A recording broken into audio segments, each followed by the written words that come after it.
നമസ്കാരം, മലയാളി വാർത്തയിലേക്ക് സ്വാഗതം. ഇപ്പോൾ വരുന്ന വാർത്ത ഗോവിന്ദപുരം കോഴിക്കോട് സ്വദേശിയായിട്ടുള്ള ദീപകിന്റെ ജീവനൊടുക്കിയ സംഭവത്തിൽ വീഡിയോ നിർമ്മിച്ച് പ്രചരിപ്പിച്ച ലീഗ് പ്രവർത്തക ഷിംജിത മുസ്തഫ പിടിയിലായിരിക്കുകയാണ്. കഴിഞ്ഞ ഞായറാഴ്ചയാണ് ഈ സംഭവം നടന്നത്. കേരളത്തിലടക്കം വലിയ പ്രതിഷേധങ്ങൾ ഇതിന്റെ പേരിൽ ഉണ്ടായി. സോഷ്യൽ മീഡിയയിലടക്കം ദീപകിന്റെ മരണത്തെ തുടർന്ന് ഷിംജിതയ്ക്കെതിരെ വലിയ വിമർശനമാണ് ഉയർന്നിരുന്നത്. ആ വീഡിയോ ദൃശ്യങ്ങളൊക്കെ തന്നെ കേരളം ഇതിനകം കണ്ടതായിരിക്കും. ഇപ്പോൾ കോഴിക്കോട് ജില്ലാ കോടതിയിൽ മുൻകൂർ ജാമ്യാപേക്ഷ ഷിംജിത നൽകിയിട്ടുണ്ടായിരുന്നു. അത് കഴിഞ്ഞ് മണിക്കൂറുകൾ പിന്നിടുമ്പോഴാണ് ഇപ്പോൾ ഷിംജിതയെ വടകരയിലെ ഒരു ബന്ധു വീട്ടിൽ നിന്ന് പിടിയിലായിരിക്കുന്നത്. ഇപ്പോൾ ഷിംജിതയെ പോലീസ് വാഹനത്തിലേക്ക് കൊണ്ടുപോകുന്ന ദൃശ്യങ്ങളും പുറത്തു വന്നിട്ടുണ്ട്.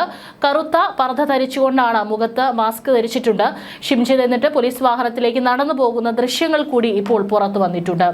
വടകരയിലാണ്, അവിടെ ഒരു ബന്ധു വീട്ടിൽ നിന്നാണ് പിടികൂടിയത് എന്നാണ് ഇപ്പോൾ ഏറ്റവും ഒടുവിലായിട്ട് വരുന്ന റിപ്പോർട്ടുകൾ. മെഡിക്കൽ കോളേജ് പോലീസാണ് പ്രതിയെ പിടികൂടിയത്. ഇവർക്കെതിരെ ആത്മഹത്യാ പ്രേരണ കുറ്റമടക്കം ചുമത്തി പോലീസ് കേസെടുത്തിട്ടുണ്ടായിരുന്നു. അതിനുശേഷമായിരുന്നു ഒളിവിൽ പോയിരുന്നത്. ഇവർ പല പാർട്ടി പ്രവർത്തനങ്ങളൊക്കെ തന്നെ സജീവമായിട്ടുള്ള ഒരാളാണ് ഷിംജിത മുസ്തഫ. ഷിംജിതയുടെ ചിത്രം പതിച്ചിട്ടുള്ള ലുക്കൌട്ട് നോട്ടീസ് അടക്കം ഇന്ന് പോലീസ് പുറത്തുവിട്ടിട്ടുണ്ടായിരുന്നു. കാരണം മറ്റുള്ള സംസ്ഥാനത്തേക്കോ അല്ലെങ്കിൽ രാജ്യം വിടാനുള്ള സാധ്യതയോ ഉള്ളതുകൊണ്ടാണ് ഷിംജിതയുടെ ലുക്കൌട്ട് നോട്ടീസ് ഇന്ന് പുറപ്പെടുവിച്ചിട്ടുണ്ടായിരുന്നു. അതിനു മുൻപ് തന്നെ ഇപ്പോൾ ഷിംജിത പിടിയിലായിരിക്കുകയാണ്. കഴിഞ്ഞ ദിവസങ്ങളിലൊക്കെ തന്നെ മാധ്യമങ്ങളിലൊക്കെ ഇത് തന്നെയായിരുന്നു ചർച്ച. ഇത്തരത്തിലൊരു കണ്ടന്റിന്റെ ഇരയാണോ ദീപക് എന്ന് പറഞ്ഞുകൊണ്ട് വലിയ വിമർശനം ഷിംജിതയ്ക്കെതിരെ ഉയർന്നു വന്നിരുന്നു. മാത്രവുമല്ല, ആ ദീപകിന്റെ അച്ഛനും അമ്മയും ഒക്കെ വളരെ നെഞ്ചുപൊട്ടി കരയുന്ന ദൃശ്യങ്ങളൊക്കെ തന്നെ മലയാളികൾ കണ്ടതാണ്. അവർക്കൊപ്പം അല്ലെങ്കിൽ അവരുടെ ആ കണ്ണീരിൽ എല്ലാവരും സാക്ഷികളാണ്. അവരുടെ ഏക ആശ്രയമായിരുന്നു ദീപക്. അവിടെ തന്നെയുള്ള ഒരു ടെക്സ്റ്റൈൽ ഷോപ്പിൽ സെയിൽസ് മാനേജർ ആയിട്ടായിരുന്നു ദീപക് ജോലി ചെയ്തിരുന്നത്. ഇത്രയും കാലത്തിനിടയിൽ ഒരാളെ കൊണ്ട് മോശം പറയിപ്പിക്കാത്ത ഒരു സ്വഭാവമായിരുന്നു ദീപകിൻ്റേത്. ഈ ഒരു സംഭവം നടന്നപ്പോൾ ദീപകിന്റെ സുഹൃത്തുക്കളടക്കം മാധ്യമങ്ങൾക്ക് മുമ്പിൽ പൊട്ടിക്കരയുന്ന ദൃശ്യങ്ങൾ വന്നിരുന്നു. യാതൊരു തരത്തിലുള്ള കുഴപ്പങ്ങൾക്കൊന്നും പോകാത്ത ഒരു വ്യക്തിത്വമാണ് ദീപകിൻ്റേത്. പക്ഷേ ദീപകിന്റെ മരണം വലിയ രീതിയിലൊരു ഞെട്ടലായിരുന്നു ബന്ധുക്കൾക്കും അതുപോലെ തന്നെ ആ പ്രായമായിട്ടുള്ള അച്ഛനും അമ്മയ്ക്കും എല്ലാവർക്കും ഉണ്ടാക്കിയത്. കാരണം എപ്പോഴും വീട്ടിൽ ആ അമ്മയുടെ കരഞ്ഞുകൊണ്ട് പറയുന്നത് നമ്മൾ കേട്ടിട്ടുണ്ട്. എപ്പോഴും വീട്ടിൽ നിന്ന് പോയാൽ അമ്മ ഒറ്റയ്ക്കാണെങ്കിൽ എപ്പോഴും ഫോൺ വിളിച്ച് ചോദിക്കും, വീട്ടിൽ തന്നെ ഇരിക്കരുത്, മറ്റപ്പുറത്തുള്ള വീട്ടിൽ പോയിരിക്കണം എന്നൊക്കെ പറഞ്ഞുകൊണ്ട് വളരെയേറെ വീട് മാത്രമായിട്ട് ഒതുങ്ങിക്കൂടിയിട്ടുള്ള ഒരു പ്രകൃതമായിരുന്നു ദീപകിൻ്റേത്.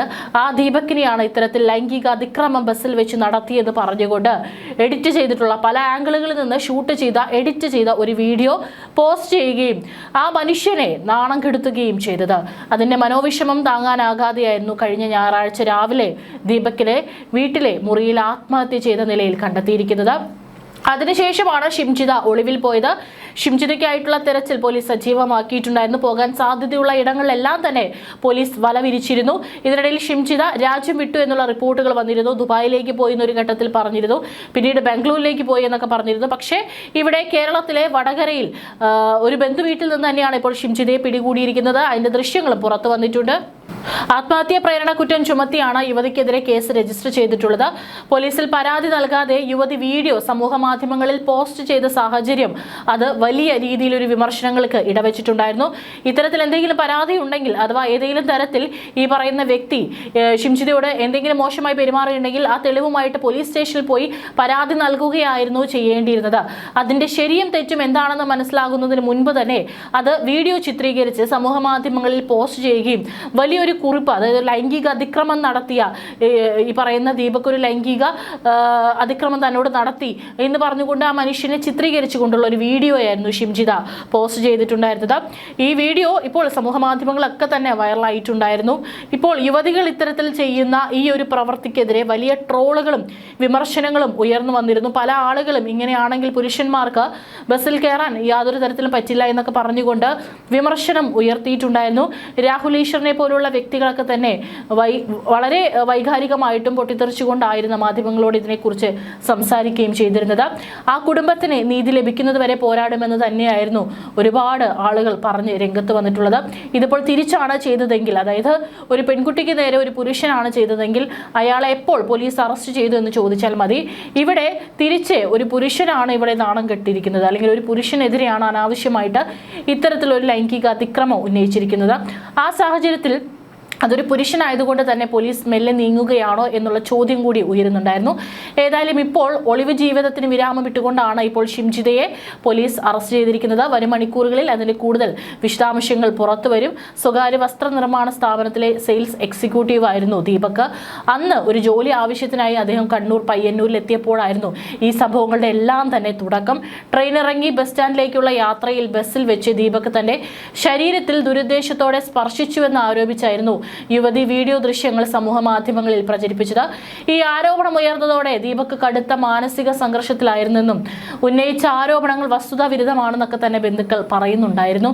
കാരണം ദീപകിന്റെ സ്വഭാവം തന്നെയായിരുന്നു അവരെ കൊണ്ട് ഇത് പറയിക്കാൻ ഇടവരുത്തിയത്. കാരണം അത്രയേറെ വളരെ മാന്യമായിട്ടും ഇതുവരെയായിട്ടും ഒരാളെ കൊണ്ട് മോശം പറയിപ്പിക്കാത്ത ഒരു സ്വഭാവ പ്രകൃതമായിരുന്നു ദീപകിന്റേത്. ദീപകിന്റെ മരണത്തിൽ യുവതിക്കെതിരെ കൊലപാതകത്തിന് കേസെടുക്കണമെന്ന് ആവശ്യപ്പെട്ട് മാതാപിതാക്കളടക്കം പരാതി നൽകിയിരുന്നു. ഗോവിന്ദപുരത്തെ വീട്ടിലെത്തി പോലീസ് ദീപകിന്റെ മാതാപിതാക്കളിൽ നിന്ന് മൊഴി രേഖപ്പെടുത്തിയിട്ടുണ്ടായിരുന്നു. സമൂഹ മാധ്യമങ്ങളിൽ വീഡിയോ വന്നത് മകനെ മാനസികമായി തകർത്തെന്നും ചെയ്യാത്ത കുറ്റത്തിനെ ദീപകിനെ അപമാനിക്കുകയായിരുന്നെന്നും മാതാപിതാക്കൾ പോലീസിനോട് പറഞ്ഞിട്ടുണ്ടായിരുന്നു. ദീപക് കടുത്ത മാനസിക സംഘർഷത്തിലായിരുന്നുവെന്നും അച്ഛനും മൊഴി നൽകിയിരുന്നു. അതിനിടെ ദീപകിന്റെ ആത്മഹത്യ CBIയോ ക്രൈംബ്രാഞ്ചോ അന്വേഷിക്കണമെന്നാവശ്യപ്പെട്ട് മെൻസ് അസോസിയേഷൻ അടക്കം ഹൈക്കോടതിയെ സമീപിച്ചിട്ടുണ്ടായിരുന്നു. ഇപ്പോൾ ആ പ്രതിയായിട്ടുള്ള ഷിംജിത ഇപ്പോൾ പിടിയിലായിരിക്കുന്നു. ഇനി ഷിംജിതയുടെ കയ്യിലുള്ള മൊബൈൽ ഫോൺ ഈ കേസിൽ ഏറെ നിർണായകമായിട്ടുള്ള ഒരു തെളിവാണ്. കാരണം ഡിജിറ്റൽ തെളിവാണ്. ഈ ഒരു ഫോണിലാണ് ഷിംജിത അത് ചിത്രീകരിച്ച് ആ ബസ്സിൽ നിന്നുള്ള ദൃശ്യങ്ങൾ ചിത്രീകരിച്ചത്. ആ ദൃശ്യങ്ങൾ ഇനി പോലീസ് അടക്കം ശേഖരിച്ച് അതിൽ വിശദമായ പരിശോധന നടത്തി ഈ പുറത്തുവിട്ടിട്ടുള്ള ദൃശ്യങ്ങൾ മാത്രമാണോ അല്ലെങ്കിൽ വേറെ കൂടുതൽ വിഷ്വൽസ് അതിലുണ്ടോ എന്നുള്ളതടക്കം ഇനി പോലീസ് കൃത്യമായി തന്നെ ഡിജിറ്റൽ തെളിവ് പരിശോധിക്കും. അതിനുശേഷം മാത്രമായിരിക്കും അടുത്ത ഘട്ടത്തിലേക്ക് നടക്കുക. നിലവിൽ ജാമ്യമില്ലാ വകുപ്പാണ് ഷിംജിതയ്ക്കെതിരെ ചുമത്തിയിരിക്കുന്നത്. മുൻകൂർ ജാമ്യത്തിനൊക്കെ തന്നെ ഷിംജിത ശ്രമിച്ചിരുന്നു. പക്ഷേ ജാമ്യമില്ലാ വകുപ്പാണ് പോലീസ് ചുമത്തിയിരിക്കുന്നത്. ഏതായാലും ആ കുടുംബത്തിന് നീതി ലഭിക്കട്ടെ. ഇതിൽ എന്തെങ്കിലും സത്യാവസ്ഥ ഉണ്ടെങ്കിൽ തെളിയട്ടെ. ആത്മഹത്യ ചെയ്യുന്നതിന് മുൻപ് പോലും ഒരിക്കൽ പോലും ദീപക് തൻ്റെ മേലുള്ള ഒരു കറ അത് തിരുത്തണം എന്നുള്ള ഒരു ചിന്ത പോലും അദ്ദേഹത്തിന് ഉണ്ടായിരുന്നില്ല. അത്രയേറെ മാനസിക സംഘർഷങ്ങൾ അദ്ദേഹത്തെ അലട്ടിയത് കൊണ്ടായിരിക്കാം ഒരുപക്ഷെ മരണം തിരഞ്ഞെടുത്തത്.